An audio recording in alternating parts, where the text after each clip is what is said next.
Hi everyone, today I'll be doing a JUnit tutorial for CSE 360. So to get started, the first thing I've done so far is I just made a project called JUnit tutorial. So what I'm going to do is I'm going to create a new class, and I'm just going to name this random methods. Okay, so you can see I have my random methods class here ready to go. I'm not going to take up a ton of time coding. So I'm actually just going to grab some code I have from here. First off, I'm going to grab the is positive. So this is basically taking in an integer and just returning, if it's positive, it'll return true. And if it's false or 0, it should be returning false.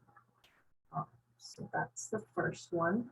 The second one's going to be just a simple calculator. I'm going to go ahead and grab this. Go back over here. And so simple calculators taking in a character for subtraction, addition, multiplication, and division, and then also taking in user input of 2 numbers, and then basically saying if it's addition, then you're going to add these 2 numbers, or if it's division, you're going to divide the 2 numbers unless it's 0. It can't divide by 0, so we're just going to return 0. And if an operator that's inserted into this is not one of these 4 options, it's just going to return a valid operator returning 0. And at the end, we'll just return the output. Let me grab the very last one. So the last one is even or odd. So this takes in a number and an integer, and will return a string that says either this number, the number entered is even, or the number entered is odd. And we'll return that output. So I have these 3 methods in here. So what I'm going to want to do now is start testing this using JUnit. So what I can go ahead and do is right click the source file, and then we're going to create a new JUnit test case. And I'm just going to name this random methods testing. And then it's going to ask me if I want to put JUnit 5 on the build path. I'm going to keep default perform following action, add it to the build path. So I'm just going to press OK. You can see it already imported what we'll need for this. So that's pretty cool. Okay, so now to get started with testing, a few things to note beforehand is this is a test case, so you'll put test before each one of your test cases that you put. That's just pretty much the standard for that. And then within each test case, you can do 1 or more assertions based off what you want to do. And assertions, to give you an idea, this is just the JUnit documentation. But let's see. So assert equals, this is the one I'm probably using the most.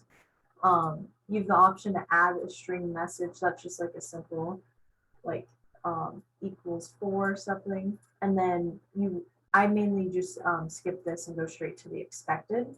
So say we're doing the simple calculator and we're doing 1 plus 1.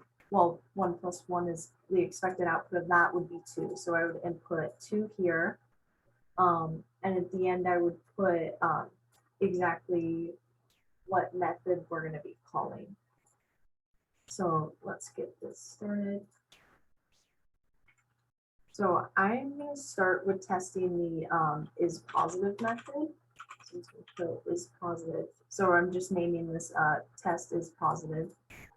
And then I'm just going to get rid of this. First off, I'm going to need to get random methods in here.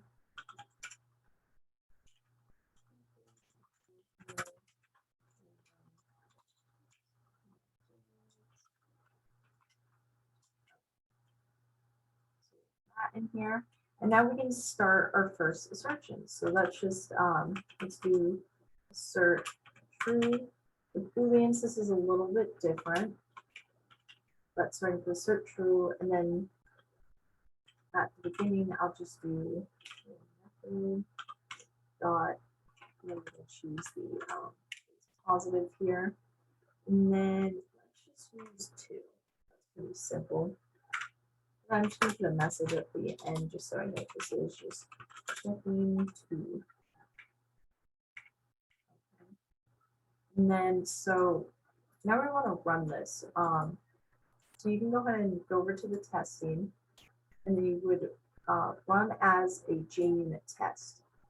Just going to save it all for me.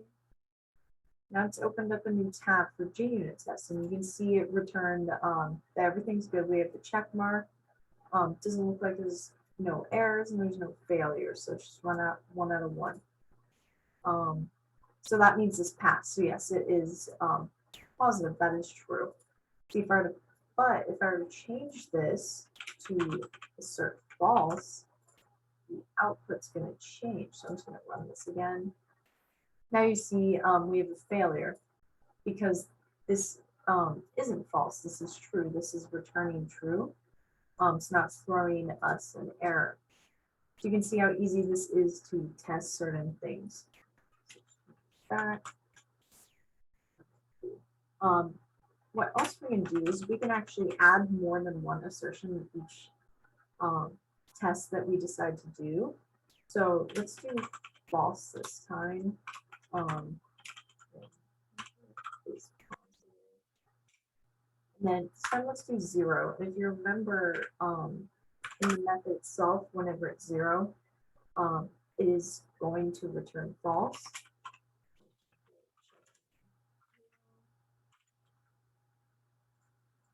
And then let's just go ahead and run this again. You can see they're both running well. So that's awesome.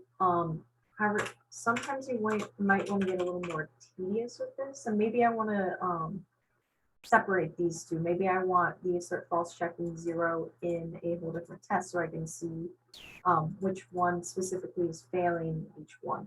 So in that case, I could do test is positive. I'm just going to do 2 here. Okay.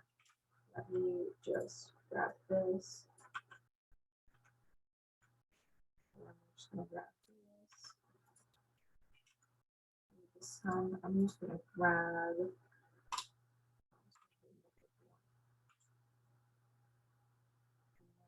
Run this again.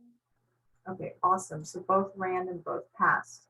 But if I were to change this to true, run this again, you see, oh, well, the first one passed because these are all correct. And then the second one did not pass. So we're like, okay, here's a failure. So let's go back in here and fix this. And when you're actually coding it, might not just be an error with your test case, but it's probably going to be an error with your code if you're not getting the expected output that you're looking for. But just in terms of the example, I'm just showing you different ways everything will look in the output. Okay, so let's move on from the is positive, and then let's start testing the calculator. So void test.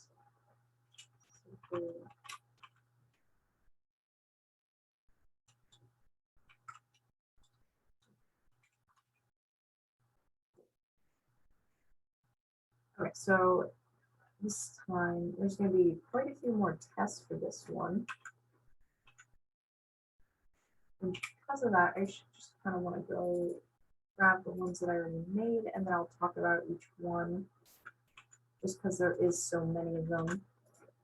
Okay, so this time I'm going to start using the assert equals.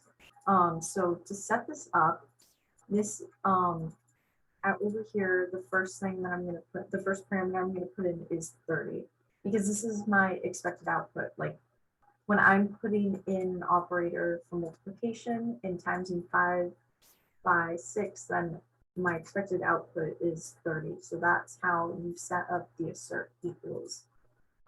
Same goes for the next one. So if you remember in the calculator, if we divide by 0, it doesn't throw an error because we're returning an integer. I just made it return 0.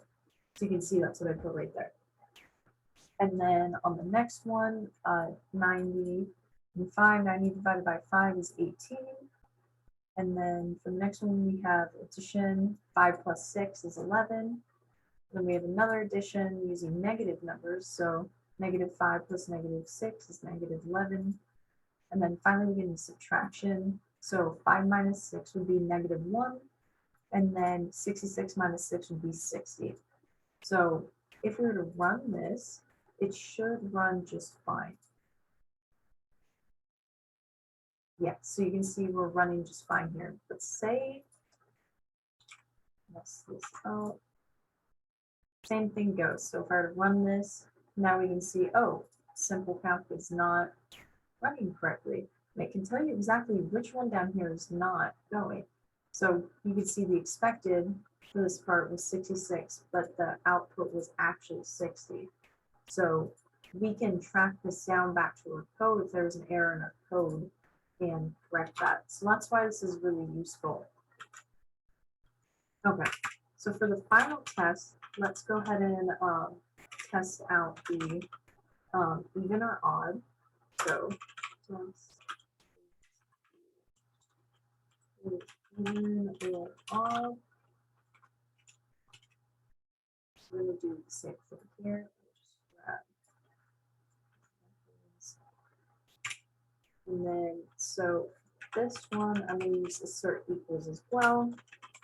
However, there's many different ways you can work with strings. I know there's like assert null or assert not null. So if you're working with null values, you could run test cases like that as well. But in this case, we're just going to use the equals. So let's use number 64. So if you remember, it just puts the number into a string and then it says if it's even or odd. So in this case, 64 is even. Use the method dot is even or odd. We're going to put in that 64. Okay, let's go ahead and run this. You can see everything is passing just fine. That's really cool. And then I'm going to make a separate one for testing if it's odd. Odd. So test is odd. And this time, let's do 19. It should be odd though. And then let's plug in 19. Run it again. Awesome. You can see everything's running correctly. And remember, if we were to mess even a little thing up, like let's just do it without one of the D's. Now we're turning an error. You can see down here, it shows you exactly what's wrong. So we can go ahead and correct it, or in most cases, go back to your code and figure out exactly what's wrong in your code. But in terms of JUnit, this was just a simple tutorial into JUnit and how useful it can be when it comes to testing out your code. Feel free to send me an email if you have any questions in reference to JUnit. Have a great rest of your day. Bye-bye.